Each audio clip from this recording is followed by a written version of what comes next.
ಇದ್ದಾರೆ.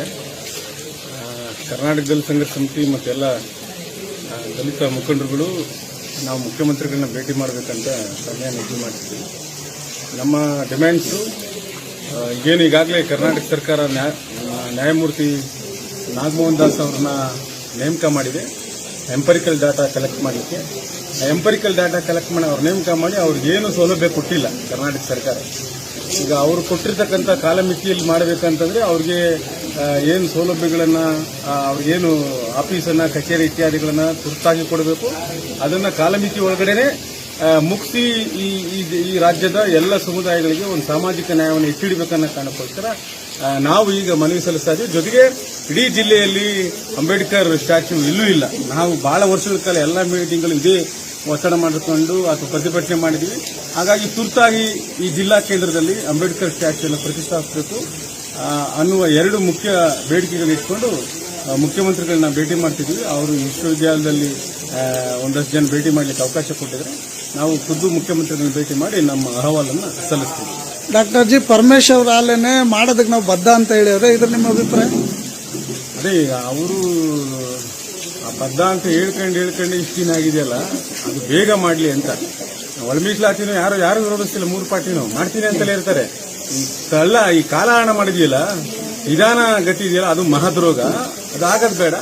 ಅಫ್ಕೋರ್ಸ್ ಅವರು ನಾವು ತುರ್ತು ಮಾಡಲಿ ಅನ್ನೋ ಕಾರಣಕ್ಕೋಸ್ಕರ ಇಷ್ಟು ವರ್ಷ ಮಾಡಿಲ್ವಲ್ಲ, ಮತ್ತೆ ಬೇಗ ಮಾಡಲಿ ಅನ್ನೋ ಕಾರಣಕ್ಕೋಸ್ಕರ ಒಂದು ಒತ್ತಡವನ್ನ ಜಿಲ್ಲಾ ಉಸ್ತುವಾರಿ ಸಚಿವರು, ಸಹಕಾರ ಸಚಿವರು, ಮುಖ್ಯಮಂತ್ರಿ ಎಲ್ಲರೂ ಮುಂದೆನೂ ಕೂಡ ನಾವು ಇಡ್ತಾ ಇದ್ದೀವಿ. ಈಗ ಏನು 2 ತಿಂಗಳ ಕಾಲಾವಕಾಶ ಕೊಟ್ಟಾರೆ, 2 ತಿಂಗಳ ಕಾಲಾವಕಾಶದಲ್ಲಿ ಮಾಡಲಿಲ್ಲ ಅಂದ್ರೆ ಯಾವ ರೀತಿ ನಿಮ್ಮ ಹೋರಾಟಗಳು ಇರ್ತವೆ?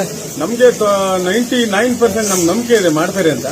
ಅಕಸ್ಮಾತ್ ಮಾಡಲಿಲ್ಲ ಅಂದ್ರೆ ನಮ್ಮೆಲ್ಲ 100% ಭಾಗ ಮಾಡಲೇಬೇಕು. ಯಾಕಂತಂದ್ರೆ ಈಗ ಯಾಕೆ ಕಾನ್ಫಿಡೆಂಟ್ ಅಂದ್ರೆ ಈ ಜಾಬ್ ಅನ್ನ ಪ್ರಕ್ರಿಯೆಯನ್ನು ನಿಲ್ಲಿಸಿದ್ದಾರೆ. ಒಳ ಮೀಸಲಾತಿ ಜಾರಿಯಾಗೋರು ಕೂಡ ಯಾವುದೇ ಉದ್ಯೋಗಗಳ ನೇಮಕ ಮಾಡಬಾರ್ದಂತ. ನಾವು ಸುಮ್ಮನೆ ಇದ್ರು ಕೂಡ ಅನ್ಎಂಪ್ಲಾಯ್ ಸುಮ್ಮನೆ ಆಗಿರಲ್ಲ. ಇಷ್ಟು ವರ್ಷ ಸುಮ್ಮನೆ ಇಷ್ಟು ತಿಂಗಳು ವೆಯ್ಟ್ ಮಾಡ್ತೀವಿ ಅಂತ ಎಸ್ಸಿಗಳು ಬಿಟ್ಟು ಜನರಲ್ಲೂ ಕೂಡ ದಂಗೆ ಹೇಳ್ತಾರೆ. ಆ ಕಾರಣಕ್ಕೋಸ್ಕರನಾದ್ರೂ ವಿತಿನ್ ಲಿಮಿಟ್ ಅಲ್ಲಿ ಮಾಡ್ತಾರೆ ಅನ್ನುವ ಕಾನ್ಫಿಡೆಂಟ್ ಇದೆ. ಮಾಡಲಿಲ್ಲ ಅಂದ್ರೆ ಅದು ಪರಿಣಾಮ ಅನುಭವಿಸ್ತಾರೆ. ಇಡೀ ರಾಜ್ಯದಲ್ಲಿ ಇನ್ನೊಂದು ಧ್ವನಿ ಎತ್ತಿದೆ, ಎಸ್ಸಿ ಪಟ್ಟಿಗೆ ಸೇರಿಸತಕ್ಕಂಥ ಲಂಬಾಣಿ ಬೋವಿ ವಡ್ರುಗಳು ಏನಿದ್ದಾರೆ ಅವ್ರನ್ನ ಕೈ ಬಿಡಲಿ ಅಂತ ಹೇಳಿ ಇದ್ರ ಮಧ್ಯೆನೇ ಹೋರಾಟ ಪ್ರಾರಂಭ ಆಗಿದೆ. ಅದ್ರ ನಿಮ್ಮ ಅಭಿಪ್ರಾಯ? ನಮಗೆ ಕರ್ನಾಟಕ ದಲಿತ ಸಂಘರ್ಷ ಸಮಿತಿ ಒಂದು ಜಾತಿ ಸೀಮಿತವಾಗಿ ಕೆಲಸ ಮಾಡಿಲ್ಲ. ನಾವು ಉಪ್ಪಾರರಿಗೆ ಅನ್ಯಾಯ ಆದಾಗಲೂ, ದೌರ್ಜನ್ಯ ಆದಾಗಲೂ ಕೂಡ ಅವ್ರ ಪರ ವಾಯ್ಸ್ ಮಾಡಿದೆ. ವಕೀಲರಿಗೆ ಅನ್ಯಾಯ ಆದಕ್ಕೂ ಕೂಡ ವಾಯ್ಸ್ ಮಾಡಿದೆ. ನಾವು ಎಲ್ಲ ಜಾತಿಯರು ಕೂಡ ಜೊತೆ ಆಗಿರಬೇಕು, ಎಲ್ಲ ಶೆಡ್ಯೂಲ್ ಕ್ಯಾಸ್ಟ್ ಜೊತೆ ಆಗಿರ್ಬೇಕು ಅನ್ನೋದು ನಮ್ಮ ಅನಿಸಿಕೆ. ಅವರು ಈ ಒಳ ಮೀಸಲಾತಿ ಅಂತ ಸಾಮಾಜಿಕ ನ್ಯಾಯನೇ ಒಪ್ಪಲಿಲ್ಲ ಅಂತಂದ್ರೆ ಅವರ ಸಮುದಾಯದಲ್ಲಿ ವಿದ್ಯಾವಂತರು ಯಾರಿದ್ದಾರೆ ಅವರ ಸಮುದಾಯಗಳಿಗೆ ಜಾಗೃತಿ ಮಾಡಿಸಿ ಪರಿಶಿಷ್ಟರ ಐಕ್ಯತೆ ಬಗ್ಗೆ ಹೇಳಬೇಕು, ಹೇಳ್ತಾರೆ ಅನ್ನೋದು ಒಂದು ನಂಬಿಕೆ ಇದೆ.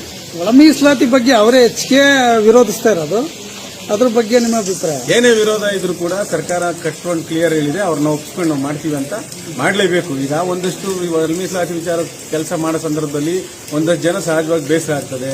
ಆಮೇಲೆ ಅವ್ರಿಗೆ ಸ್ಪಷ್ಟತೆ ಗೊತ್ತಿಲ್ಲ, ಅವ್ರು ಅನ್ಯಾಯ ಆಗ್ತಿದೆ ಅಂದ್ಕೊಂಡಿದ್ರೆ, ನಮ್ಮನ್ನ ಎಸ್ಸಿ ಪಟ್ಟಿಯಿಂದ ಬಿಡ್ತೀವಿ ಅಂದ್ಕೊಂಡಿದ್ರೆ. ಹಂಗೇನಿಲ್ಲ. ಅದನ್ನ ಆ ಸಮುದಾಯದ ವಿದ್ಯಾವಂತರು ಯಾರಿದ್ದಾರೆ, ಆ ಸಮುದಾಯದಲ್ಲಿ ಯಾರು ವಿಚಾರವಂತರಿದ್ದಾರೆ, ಅವರು ಹಳ್ಳಿಲಿರ್ತಕ್ಕಂಥ ಆ ಸಮುದಾಯವನ್ನು ಹೆಚ್ಚಿಸ್ತಕ್ಕಂಥ ಕೆಲಸ ಮಾಡಬೇಕು. ಈ ಅಂಬೇಡ್ಕರ್ ಮೀಸಲಾತಿ ಅಂದ್ರೆ ಮೀಸಲಾತಿ ಒಪ್ಪಿದ್ರೆ ಒಳ ಮೀಸಲಾತಿ ಹೋಗ್ಬೇಕು. ನೀವು ಒಳ ಮೀಸಲಾತಿ ವಿರೋಧ ಮಾಡ್ತಿದ್ರೆ ಅಂಬೇಡ್ಕರ್ ವಿರೋಧ ಇದೆಯಾ ಅಂತ, ಸಾಮಾಜಿಕ ನ್ಯಾಯದ ವಿರೋಧ ಇದೆಯಾ ಅಂತ ಸಹಜವಾಗಿ ಅದು ಒಪ್ತಾರೆ.